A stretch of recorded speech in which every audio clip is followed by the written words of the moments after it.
Coming up, the truth about SUVs versus people movers, plus nut-flavoured power and torque, oil dilution, and, personal favourite, the mighty Mustang. Spoiler alert, it's still a safety shit heap, all inspired by questions from you.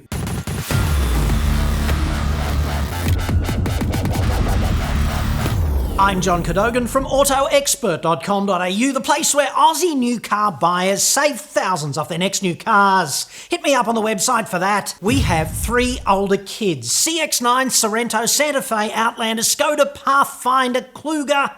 All of these have a middle seat that is extremely uncomfortable, leaving the kid in the middle to complain. It seems like the only option is the Citroen Grand Picasso with its 3 individual rear seats. What's your view on the support these days?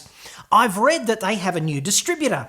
Any other options for 3 grown kids that aren't a Kia Carnival? Okay, so my tough love speech on this includes the suggestion that child comfort is grossly overinflated in the minds of many modern parents. Sitting in the middle seat of row 2 does not constitute being a victim of child abuse. Frankly, parents are doing their kids a disservice in obsessing over such trivialities. We've all met adults who've been pampered for their entire childhoods, and the resultant adult is undignified, but I think they could be cured after a brief stint at Paris Island.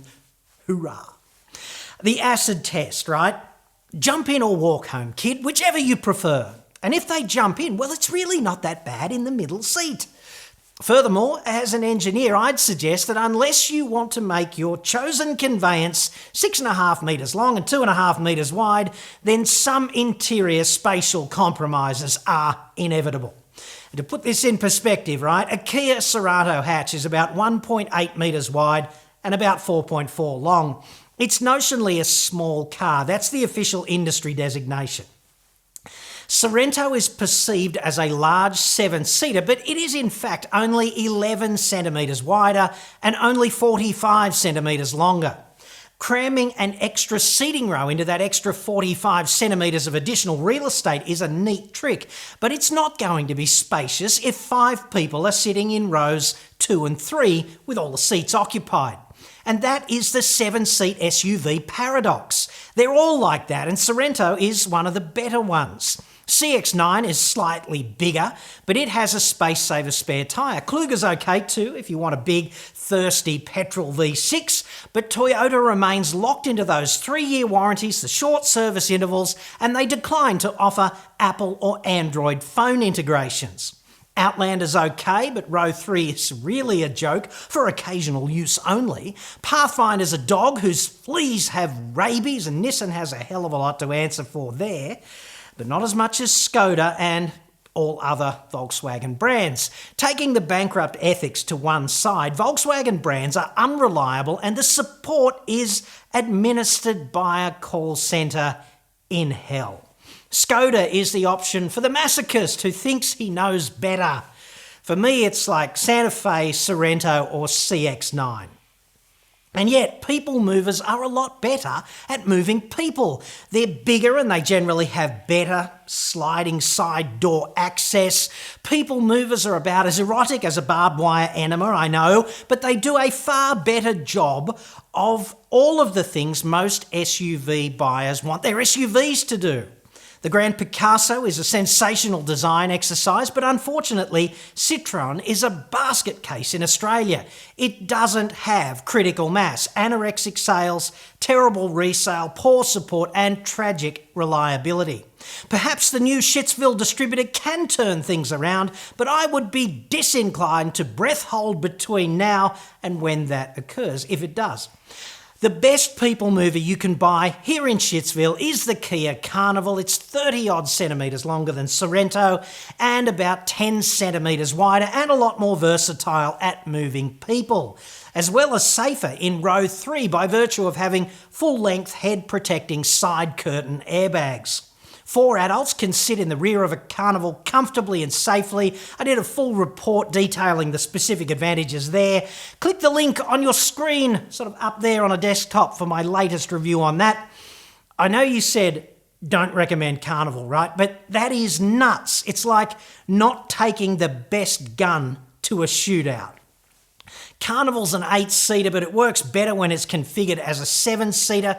It's designed to do this. You can easily remove the middle seat in row 2, just pull the lever and yank it out. And, then you could walk through to row 3, which is quite nice.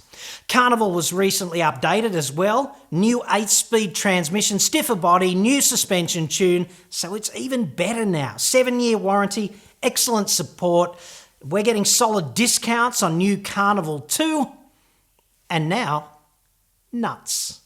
Yes. Technically, your engine, assuming it uses a crankshaft, does not produce horsepower or any kind of power. It produces torque. How you decide to translate said torque to the wheels, power, is your business. Some people never studied, and it shows. Amazingly, this does not seem to stop them from having an opinion about physics. So I'm sorry to disrupt your narrative, imbecile, but quote, technically, engines do produce power. This is fundamentally what they do. If a shaft is producing torque and also spinning, it is producing power. Power equals torque times revs, because engineering. Gearing only changes the relationship between torque and speed at the wheels. Lower gears deliver more torque and less speed at the driving wheels, and vice versa, it's inversely proportional. The one thing gearing does not change is the power, except for incurring unavoidable frictional losses within the drivetrain. If you could build a perfectly frictionless drivetrain, A, you would be an instant billionaire, so bring it on, and B, power at the crank would be the same as the power at the wheels for every speed and in every gear. As things stand, the power at the crank equals the power at the wheels minus only the frictional losses. Engines produce power. An engine that produced zero power would not be turning. You should never enter oil ever. It's a designed-in problem that NADA never fixed.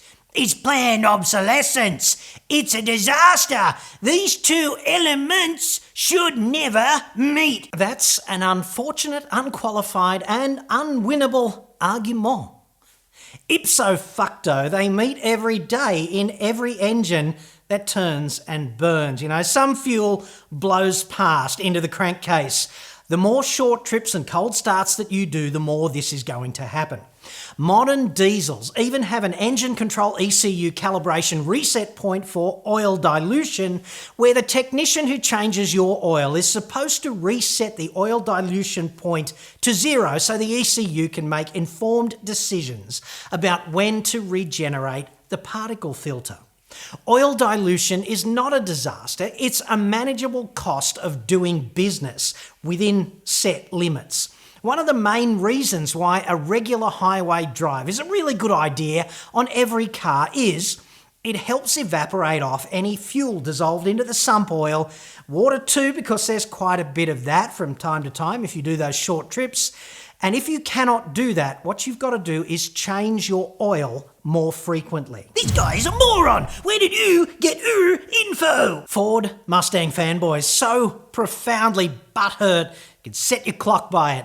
As to the source of my safety shitbox Mustang determination, on the 25th of January 2017, Euro NCAP released its grim findings to the effect that the Mustang scored only 2 stars on safety. It crashed badly, and Ford also stripped safety systems from that car for Europe and also here in Shitsville.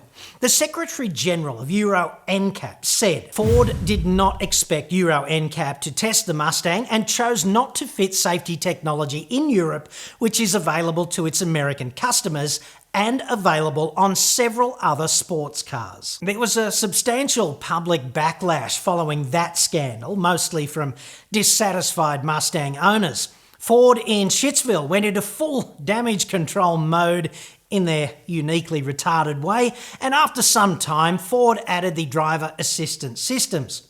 Shitsville's crash testers, ANCAP, re-rated the Mustang on June the 6th of this year. That was almost 18 months after the original safety scandal.